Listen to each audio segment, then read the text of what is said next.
Good evening, everyone. This is Charles Sniper again with a weekend review of the overall markets and some futures for the upcoming week of September 6th through September 10th. I hope you had a very nice long weekend, Labor Day weekend, and let's jump right in to analyze some of the markets. One thing that I want you to remember it is this is a short week of trading. What it means is more or less the week might end on as a flat week, which means there might be a lot of drama in between, like probably today and tomorrow and day after tomorrow, Tuesday and Wednesday, there will be a move higher, uh, and then Thursday and Friday it might move down, or vice versa. If kind of Tuesday and Wednesday let the market go a little bit down, Friday it might bounce back. Okay, so but overall we are looking at a week that might do nothing. Typically the volumes are usually less in a lot of stocks in short weeks like this. So I wanted to kind of wait for the right moment to kind of enter into some right setups. Let's jump right in. Overall, looking at the indices, first let's start with S&P 500 or mini ES futures. So we are looking on weekly that slowly a big week, the week before and last the width there was a narrower week consolidation, and this is looking pretty good start for now. There is a good decent room upside. What is more important is all these candles are closing above the 5 weeks average, which is this gray line, which means the trend is bullish. Okay, so a lot of times when the weekly trend is bullish, you'd like to kind of um, wait for a buy the dip mode. You're in buy the dip mode whenever kind of daily gives up a little bit. Okay, so looking at last week, what happened in this short candle, um, overall things look stable. I tried to kind of breach the 5 EMA every day last 3 days. So looking good, as long as it closes above 5 EMA, there is 5 EMA, there is no reason for you to kind of play to the downside. Okay, that's being said, every day intraday it lost the 5 EMA.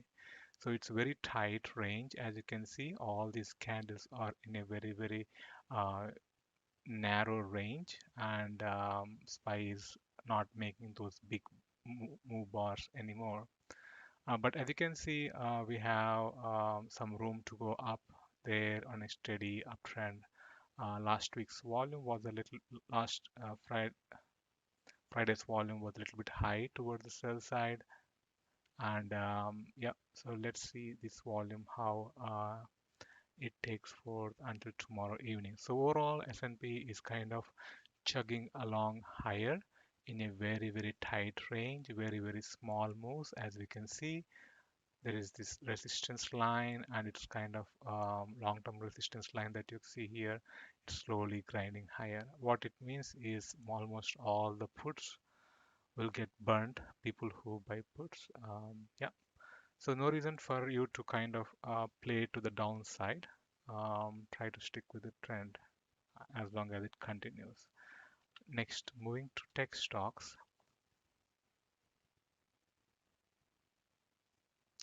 So we are looking at a very strong bounce of tech stocks after this weakness, and then it's also in a very tight consolidatory range.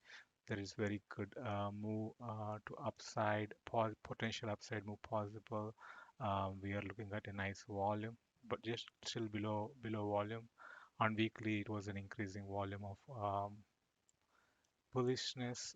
When we look at it, this dip gave the momentum for it to kind of go higher here. So whenever you see this kind of consolidation happening, the range breakout will give it some direction. For example, here on a weekly, there was a lot of consolidation here, and the breakout candle was big, right? So Nasdaq is looking pretty good. Dow Jones, when you go and look at it,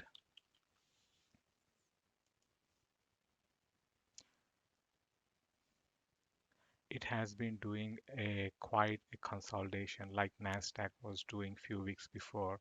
So above 5 weeks average, so all looks good. Tighter and tighter candles. Entire last week's move was, or sorry, entire last week's move was in a very tight range, but yeah, trend is continue to be higher, and there is a lot of room for it to kind of explore a candle like this. For example, when you compare like this candle to be this one, and then this week is going to be good, say at least try to come to that level like this candle, then the next week there might be this big candle that takes it to there. So looking strong. Yeah, it has to break out. It has been consolidating for about 5 weeks now, and a very, very tight range here. And look at the difference here. Nasdaq was above 5 daily, but this one every day it's kind of losing the 5 and 8 averages, and last 3 days it has been testing the 20 averages. So a lot of tight consolidation, which is healthy. It's moving higher, so the probability of it breaking higher is good, which includes a lot of companies like Caterpillar, Apple, all the Dow 30 stocks have a very good chance of rallying a little bit on that move higher. And the last one is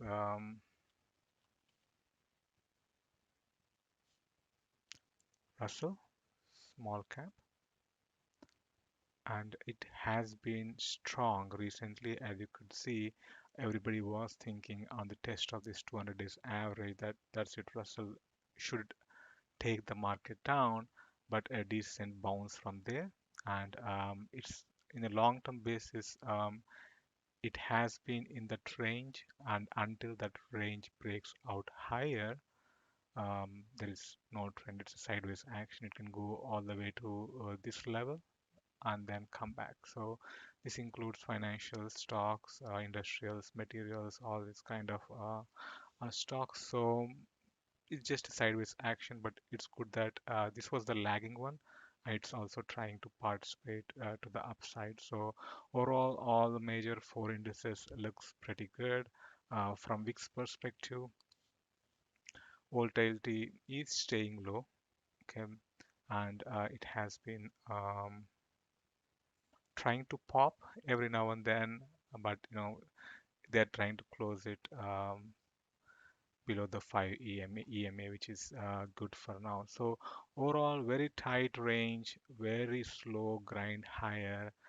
If you are a if you are a very active option player, you might be seeing that it's very difficult to make money or scalp or day trade and making money. Sideways consolidation trades like iron condors and all, selling premiums work great in this kind of environment. But now we are reaching a stage where selling premium does not make much sense because the volatility is so low that you don't even get enough premium when you try to sell options. So you have to be very cautious in selling premiums at these low volatilities now.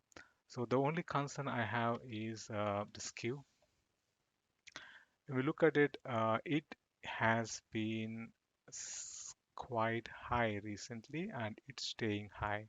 So that is a very big problem. Typically, above 145 itself is high, but the way it has been staying high, which means a lot of fear is there. A lot of people are expecting more than a two standard deviations move in either direction. So yeah, this is the point where you can say, it's not a good market to trade. There is a lot of risk that you are putting on, especially when you are directional.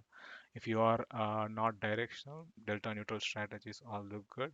But yeah, this is my concern. I would like to see this one to kind of go down below 145 once the market kind of corrects itself. But certainly, this is very, very concerning.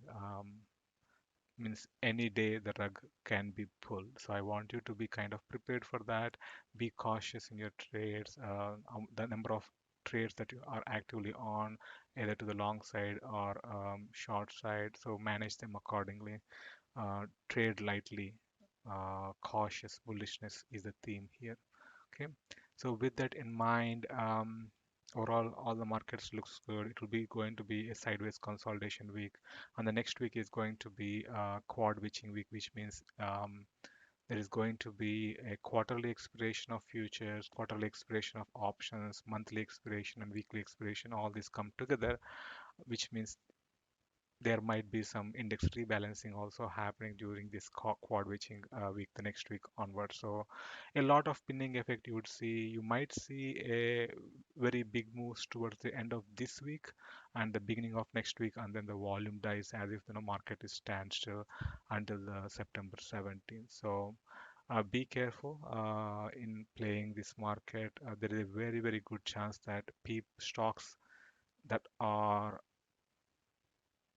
oversold will get bought as part of rebalancing, and stocks that rallied a lot will give up some of the gains as part of next week rebalancing that happens. So keep all that in mind while playing some of your stocks. Okay, stocks which are already extended, better to kind of take some chips off of those. And if you have been accumulating some by the dip stocks, you probably might make some money in the next couple of weeks. That being said, let's quickly look at Bitcoin. It has been performing relatively weaker to Ethereum, so it's a little bit surprising, but that shows the strength of Ethereum. So we have been telling that it has to move above this 61.8 retracement that we are looking at. So looks like today it broke higher. So very nice breakout after some consolidation. So we'll be looking at some price targets here: 57,600 and 60,000. Okay. So the way Ethereum moved might give some sense on where Bitcoin might go, because Ethereum already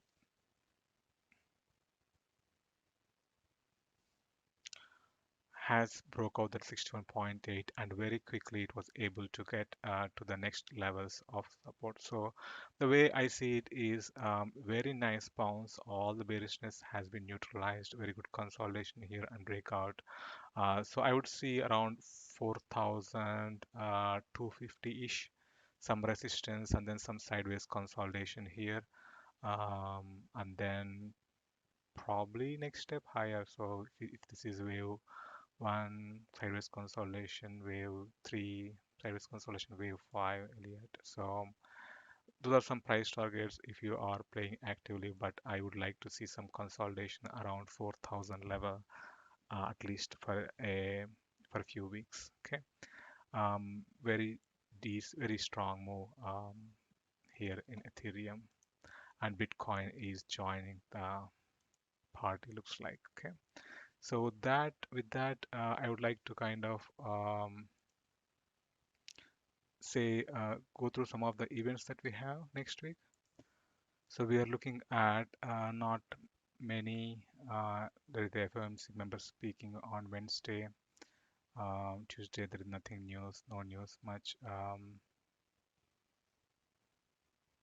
PPI will be coming on Friday, so that number will be critical in determining the setup. Again, as I said, if Tuesday pops higher, Wednesday it might pull back, Thursday it might pull back, but the week might end up flat. Okay, so yeah, look, play closely, play safely this week, and hope you stay green. With that, I would conclude this market review video.